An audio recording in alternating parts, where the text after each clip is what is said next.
नमस्कार, स्वागत है आप सबका मेरी और आपकी अपनी यूट्यूब चैनल पर। और आज हम बात करने वाले हैं statue of unity, Sardar Vallabh भाई पटेल की जो सबसे बड़ी प्रतिमा है उसके बारे में। तो आज की इस वीडियो में आपको शुरू से लेकर अंत तक का जो वीडियो है उसमें आपको कहाँ पे रुके, कैसे जाए, कौन सा रेलवे स्टेशन आपको नज़दीक पड़ेगा, कौन सा बस स्टैंड आपको नज़दीक पड़ेगा, एयरपोर्ट, और वहाँ पे क्या क्या आपको देखने का है और उसकी टिकट प्राइस और सब कुछ पूरा बजट का कॉस्ट आपको इस वीडियो में हम आपको बताएंगे। और साथ में अगर आपका इसका detail vlog statue of unity और जो जंगल सफारी उसका डिटेल व्लॉग आपको अगर देखना है तो हमारे चैनल पर नीचे डिस्क्रिप्शन बॉक्स में उसकी लिंक दी है, वो वहाँ पे जाके भी आप देख सकते हो। सबसे पहले हम बात करते हैं थोड़े इतिहास के बारे में। जब हमारा देश आज़ाद हुआ तब हमारा देश छोटे छोटे टुकड़ों में बटा हुआ था। उन 550 से भी ज़्यादा छोटे छोटे स्टेट को सरदार वल्लभ भाई पटेल ने एक किया था। और इसी के लिए स्टैच्यू ऑफ यूनिटी मतलब कि एकता का प्रतीक, एकता की मूर्ति, ऐसा statue of unity Sardar Vallabh भाई पटेल की मूर्ति के लिए बनाया गया और उनको डेडिकेट करते हुए स्टैच्यू ऑफ यूनिटी का निर्माण किया है। आओ अब हम बात करते हैं इसकी टिकट प्राइसिंग और कहाँ से आप टिकट बुक करने के लिए दो मेन जरिए है। पहला जरिया आप ऑनलाइन वेबसाइट के थ्रू भी टिकट बुक कर सकते हो और दूसरा जरिया है कि आप वहाँ पे ऑफलाइन जाके भी टिकट बुक कर सकते हो। तो आप टिकट बुक करने के लिए सबसे पहला प्रेफरेंस आप ऑनलाइन टिकट का ही चुनिए, क्योंकि कभी कभी क्या होता है ज़्यादा रश होने के वजह से आपको वहाँ पे जाके टिकट नहीं मिलेगी। तो आप कहीं दूर से भी वहाँ पे ट्रैवल कर रहे हो तो आपका वो जो धक्का होगा वो यूजलेस जाएगा। सो पहले से आप ऑनलाइन टिकट बुक कर लिए। ऑनलाइन टिकट बुक करने के लिए यहाँ पे वेबसाइट में आपको नीचे डिस्क्रिप्शन बॉक्स में दे दूंगा और यहाँ पे स्क्रीन पे भी आपको दिख ही रही होगी। तो वहाँ पे ये जो वेबसाइट है वो वेबसाइट पे आप जाके आपको जितने लोग हैं उतने लोग की आपको एंट्री कर देनी और वहाँ पे आपको पेमेंट का भी ऑप्शन मिल जाएगा। अब बात करते हैं वहाँ पर कैसे पहुंचने के लिए आपके पास मेजर 3 रास्ते हैं। आप बाय रोड आ सकते हो, बाय रेलवे आ सकते हो और बाय बस आ सकते हो। और इसके अलावा आपको एयरपोर्ट का ऑप्शन चाहिए तो आप अहमदाबाद, बड़ौदा या सूरत एयरपोर्ट तक आ सकते हो। और बीच में गवर्नमेंट ने अहमदाबाद से सी प्लेन भी स्टार्ट किया था, बट अभी अनफॉर्चुनेटली वो बंद है। तो आप जब आप आ रहे हो, विजिट कर रहे हो, तब आप एक बार देख लेना। और यहाँ पे अगर डिस्टेंस की बात करें तो अहमदाबाद और बड़ौदा से डिस्टेंस तकरीबन 150 या 200 किलोमीटर के आसपास रहेगा। और आप रेलवे स्टेशन जो सरदार वल्लभ भाई पटेल का एकता नगर जो बना है वहाँ पे, वो एकता नगर रेलवे स्टेशन आपको वहाँ पे मिल जाएगा। वहाँ पे अहमदाबाद के लिए शाम को भी ट्रेन जाती है और सुबह अहमदाबाद से वहाँ पर ट्रेन आती है, तो उसका टाइमिंग भी आप एक बार कंसिडर कर लेना। और बाय रोड अगर हम रोड की कंडीशन की बात करें तो रोड का कंडीशन भी बहुत अच्छा है। और उसके बाद हम थर्ड नंबर पे लेते हैं व्हाट टू विजिट, क्या हमको देखना चाहिए। तो देखने के लिए सबसे पहले वहाँ पे स्टैच्यू ऑफ यूनिटी ही है। तो जाने के सबसे पहले आप वहाँ पे कार पार्क करेंगे, वहाँ पे तकरीबन 50 रुपये के आसपास कार पार्किंग चार्ज रहेगा और वहाँ से आपको पार्क कर देने की क्या, वहाँ से आपको उनकी जो बस आती है, एसी बस होती है, वहाँ पे एसी बस में बैठ के और स्टैच्यू ऑफ यूनिटी तक आपको ले जाएंगे। स्टैच्यू ऑफ यूनिटी देखने के लिए आपको टिकट लगेगा और उसका जो प्राइसिंग है वो भी हम डिस्कस करेंगे। और स्टैच्यू ऑफ यूनिटी के लिए व्यूइंग गैलरी का टिकट आपको पहले से बुक करवा लो तो अच्छा है। व्यूइंग गैलरी में क्या होता है, आपको स्टैच्यू ऑफ यूनिटी के अंदर से लिफ्ट जाएगी और लिफ्ट आपको ऊपर तक सरदार वल्लभ भाई पटेल के हाथ तक आपको ले जाएगी। और उसके बाद हम बात करें तो नीचे एक म्यूजियम है, वहाँ पे सरदार पटेल के बारे में और वो सब कुछ इन्फॉर्मेशन दी है। बाद में हम बात करें तो वैली ऑफ फ्लावर है, वैली ऑफ फ्लावर है, बोटिंग राइड्स है, वहाँ पे साइट सीइंग है, बर्ड वॉचिंग है और कैक्टस गार्डन, ये सब गार्डन है, उसके बारे में हम बाद में बात करेंगे।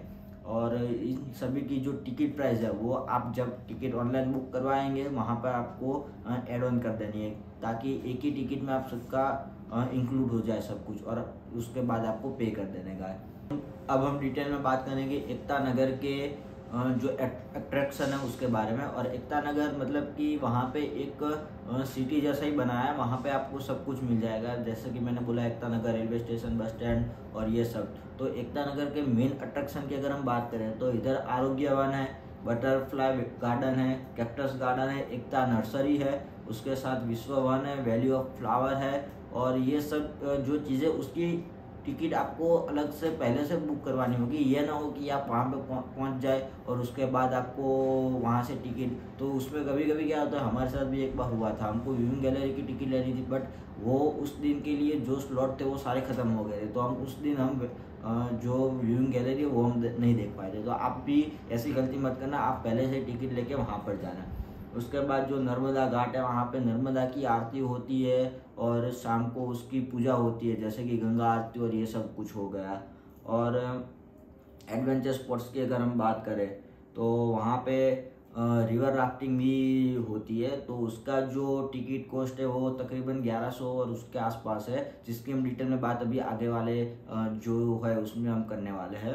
अगर खाने की बात करें तो वहाँ पर जब आप स्टैच्यू ऑफ यूनिटी देखने के लिए जाएंगे, वहाँ पर बड़ा सा फूड कोर्ट है, और उससे पहले एकता नगर जो रेलवे स्टेशन है उसके सामने मैकडी है, और जो अंदर फूड कोर्ट है उसके अंदर भी सबवे है, जय भवानी है, और ऐसी बहुत सारी स्टारबक्स है वहाँ पे, और दूसरी भी छोटे मोटे शॉप ऑनेस्ट भी वहाँ पर है। तो आपको खाने पीने का भी वहाँ पे थोड़ा शायद महंगा हो सकता है, बट वहाँ पे खाने का अच्छा मिल जाएगा। अगर आपको इन सब में नहीं जाना है तो आप जो बाहर छोटे छोटे स्टॉल और लारी गल्ला होता है वहाँ पर भी आप जाके खा सकते हो। वहाँ पर भी आपको लाइक मैगी, समोसे, पकोड़ा, ऐसा सब कुछ भी वहाँ पे मिल जाएगा, और आइसक्रीम और वो सब बाहर भी आपको मिल जाएगा। स्टैच्यू ऑफ यूनिटी के फूड कोर्ट के अलावा बाहर भी स्टॉल है, तो आप वहाँ पर भी खाना खा सकते हो। अब बात करते हैं फाइनल, जिसका आप सबको इंतज़ार था कि वहाँ पे जाने का खर्चा कितना होगा और टिकट प्राइस कितनी होगी। अगर पहले हम टिकट प्राइस की बात करें तो स्टैच्यू ऑफ यूनिटी की जो एंट्री टिकट है, जहाँ पे आप स्टैच्यू के जो पैर है सरदार वल्लभ भाई वहाँ तक, और जो नीचे एग्जीबिशन जैसा लगता है वहाँ पर जाने के लिए 150 रुपया। बट आपको वहाँ से ऊपर जाना है, व्यूइंग गैलरी जो हमने बोला कि व्यूइंग गैलरी के अंदर जाने के लिए आपको वहाँ पर 380 रुपये देने पड़ेंगे। ये सब मैं एडल्ट के बारे में बोल रहा हूँ। और साथ साथ अगर आपको एक्सप्रेस टिकट चाहिए जहाँ पे वेटिंग नहीं करना पड़े तो आपको 1030 रुपये देने पड़ेंगे। और उसके साथ एड ऑन है। एड ऑन्स में क्या है, आपको जंगल सफारी और पेट जोन, आरोग्य वन, एकता नर्सरी, कैक्टस गार्डन, आपको क्या क्या देखना है उसका जो एड ऑन है वो आपको एक्स्ट्रा करना पड़ेगा। जंगल सफारी के लिए 200 रुपये है, पेट जोन के लिए 50, आरोग्य वन के लिए 50 रुपये, एकता नर्सरी के लिए भी, कैक्टस गार्डन के लिए भी 60 रुपये, विश्व वन के लिए 30 रुपये। और ये सारी की सारी जो लिस्ट है आप देख सकते हो मेरे पीछे। और ये जो चीज़ें हैं वहाँ पे आपको जो टाइमिंग है उस टाइमिंग पर जाना होगा। तो इसमें अब होगा क्या कि आप एक दिन लेके जाएंगे ना तो आप 2 या 3 मैक्सिमम 3 चीज़ कर पाएंगे। हम जब गए थे हमको पहुँचने में देर हो गई थी, हम 12:30 के आसपास वहाँ पे पहुँचे थे। तो उसके बाद हम सिर्फ और सिर्फ स्टैच्यू ऑफ यूनिटी देख पाए, और उसमें भी व्यूइंग गैलरी हम नहीं देख पाएंगे। और हमने फिर जंगल सफारी देखा, इतने में हमारा सब टाइम था वो ख़त्म हो गया। तो हम कैक्टस गार्डन भी देखना मिस कर दिया। अगर आपको सब कुछ देखना है तो आपको वहाँ पे एक नाइट का स्टे करना पड़ेगा, मतलब कि आपको 2 डेज और 1 नाइट का प्रोग्राम बना के आपको चलना पड़ेगा। अब अगर वहाँ पे स्टे करने की बात हो गई तो अब आपको ये प्रश्न होगा कि वहाँ पे स्टे कहाँ पे करें। तो स्टे करने के लिए भी मैं आपको कुछ ऑप्शंस जो अवेलेबल है वो आपको बताता हूँ। वहाँ पर स्टे करने के लिए आपके पास ढेर सारे ऑप्शन हैं, जैसे कि वहाँ पे आप टेंट सिटी में भी रह सकते हैं। टेंट सिटी के अंदर क्या होता है, वहाँ पे जो टेंट होते हैं वो बनाए हैं जैसे कि वाइट रण में जो बनाए थे उस टाइप के टेंट वहाँ पर भी। अब टेंट का मतलब ऐसा नहीं होता कि आपको वहाँ पे फैसिलिटी नहीं मिलेगी, वहाँ पर भी कैटेगरीज होती है, आपको कौन से टाइप का टेंट चाहिए, एसी टेंट और सब कुछ वहाँ पे अवेलेबल है। और उसका जो प्राइसिंग है वो आप स्टैच्यू ऑफ यूनिटी की वेबसाइट पर जाके देख सकते हो। उसके अलावा वहाँ पे रमाड़ा की भी वहाँ पे है, और द फन रिसोर्ट का भी वहाँ पे उनका रिसोर्ट है, तो आप वहाँ पर भी स्टे कर सकते हो। उसके अलावा आपको नज़दीक उसके 35 किलोमीटर के आसपास जो गांव पड़ता है, राजपीपला सिटी है, वहाँ पे जाके भी आप वहाँ पे स्टे कर सकते हो। और अगर आपको बड़ौदा सिटी में वापस आना है तो वहाँ से वो भी आप 80 से 100 किलोमीटर जितना होता है, तो आप वहाँ पे वापस आके बड़ौदा स्टे करके दूसरे दिन वहाँ पे वापस जा सकते हो। अगर मेरी पर्सनली आप माने तो अगर आप टूरिस्ट है और आप यहाँ पे बार बार नहीं आने वाले हैं तो आप वहाँ पे टेंट सिटी में स्टे करना। आपको वहाँ पे नाइट में कल्चरल प्रोग्राम और जो लेज़र शो होता है, जो सरदार वल्लभ भाई पटेल की जो प्रतिमा है वहाँ पे पूरा लेज़र शो आपको दिखाया जाएगा, वो भी एक बढ़िया आपको अनुभव मिलेगा। तो आप लेज़र शो भी वहाँ पे देख सकते हो। और लेज़र शो का भी इंक्लूड आपको जब टिकट बुक करवा रहे हो तब भी कर देने का था। तो उससे क्या होगा कि वहाँ पे आपका टाइम स्लॉट जो है वो आपका बुक हो जाएगा। उसका फ्री में ही है, जो आपकी मेन टिकट होगी उसके अंदर ही आता है, बट उसको पहले से आपको बुक करना होगा, स्लॉट बुक करना होगा। और हमसे भी ये गलती हो गई थी, इसलिए आपको मैं बता रहा हूँ। अंत में आपको मैं डू और डोंट्स के बारे में बता दूँ तो जो डूज है वहाँ पे वो तो कॉमन है कि भाई हम वहाँ पे घूमने जा रहे हैं तो वहाँ पे कचरा कूड़ा या ऐसा सब कुछ हम ना फैलाए। जो उसका स्वच्छता है वो हम उसका पालन करें, जो रूल्स एंड रेगुलेशन है उसका पालन करें। और जो मेन डोंट्स है मैं उसके बारे में अगर बात कर लूँ कि ये गलती आपको कभी नहीं करनी, उसके बारे में अगर हम बात करें तो वहाँ पे सबसे पहले आप ड्रोन नहीं उड़ा सकते, नो फ्लाइट जोन है। उसके बाद आपको लीकर, दारू या ऐसा कोई भी पदार्थ नहीं लेना है, क्योंकि गुजरात स्टेट है वो ड्राई स्टेट है, आप सबको मालूम होगा। उसके बाद पान गुटखा और ये सब खाने, उसकी पिचकारी है, ऐसा सब कुछ भी वहाँ पे आपको अलाउड नहीं है। अगर पकड़े गए तो उसका दंड भी होगा, फाइन भी भरना पड़ेगा, वो अलग से होगा। एक और बात बतानी थी, यहाँ पे स्टैचू ऑफ यूनिटी जो सरदार वल्लभ भाई पटेल का जो स्टैचू है वहाँ पे जाने के लिए तो बहुत चलने का और ऐसा नहीं है। वहाँ पे लिफ्ट और एक्सेलेटर और ओल्ड एज के लोगों के लिए वहाँ पर व्हील चेयर और वो सब कुछ भी आपको मिलेगा। बट जंगल सफारी हो गई और वहाँ पे आपको ओल्ड एज के लोगों के लिए वहाँ पे आपको व्हील चेयर और वो सब कुछ नहीं मिलेगा, क्योंकि वहाँ पे चलने का बहुत ही ज़्यादा होगा।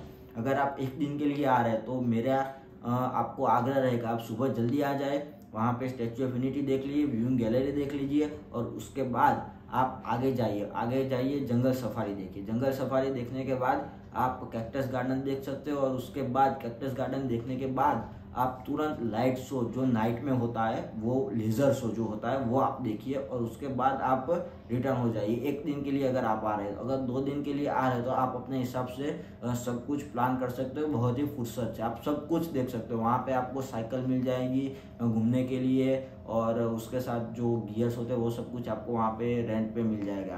तो ये सब आप देख लीजिए। इन सब का इन्फॉर्मेशन और डिटेल में इन्फॉर्मेशन चाहिए तो मेरे 2 व्लॉग चैनल पर है, उसकी लिंक मैं डिस्क्रिप्शन में दे दूंगा, आप वहाँ पे जाके देख सकते हैं। अब आशा रखता हूँ आप सबको ये वीडियो पसंद आया होगा और आप अपने दोस्तों के साथ इस वीडियो को शेयर करें ताकि वो भी कभी प्लान बनाए तो उनको भी कंफर्टेबल वो अपनी टूर को कंटिन्यू कर सके। और आप भी हमारी चैनल को सब्सक्राइब कर दीजिए, दोस्तों के पास भी सब्सक्राइब करवाइए और ज़्यादा से ज़्यादा बन सके उतना शेयर कीजिए। थैंक यू, धन्यवाद, जय हिंद, जय भारत।